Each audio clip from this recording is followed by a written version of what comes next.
दोस्तों, चुनाव खत्म हो चुके हैं, लेकिन चुनाव से ठीक पहले एक शोर सुनाई दिया था, इलेक्टोरल बॉन्ड का।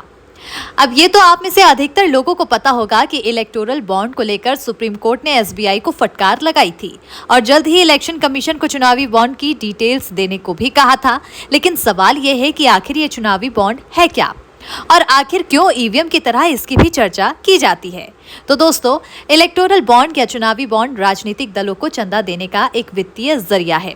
ये एक वचन पत्र की तरह है जिसे भारत का कोई भी नागरिक या कंपनी भारतीय स्टेट बैंक की चुनिंदा शाखाओं से खरीद सकता है और अपनी पसंद के किसी भी राजनीतिक दल को गुमनाम तरीके से दान कर सकता है।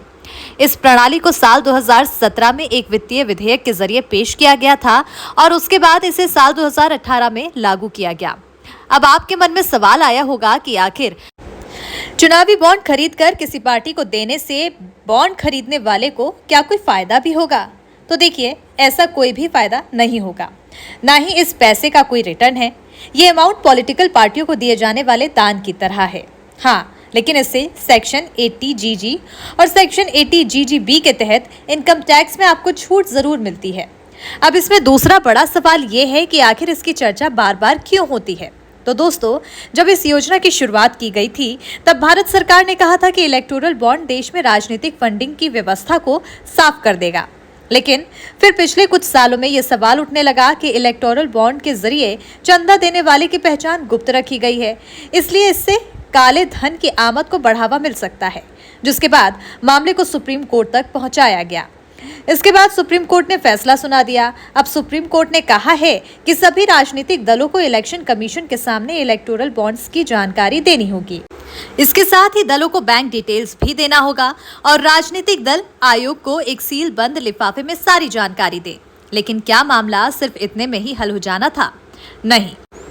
ऐसे में इस पूरे मामले में पूरे चुनावी बॉन्ड स्कीम की वैधता को ही चुनौती दी गई, जिसके बाद अब सुप्रीम कोर्ट ने कहा है कि स्टेट बैंक चुनावी बॉन्ड बेचना बंद करे। ये चुनावी बॉन्ड योजना बंद की जाती है।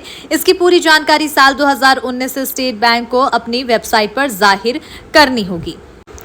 ये वोटर का अधिकार है कि वो जाने कि चुनावी बॉन्ड में कहां से पैसा आया और किसने लगाया।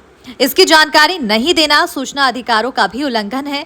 और आइए आप जान लेते हैं कि आखिर चुनावी बॉन्ड के जरिए कितना धन जुटाया गया।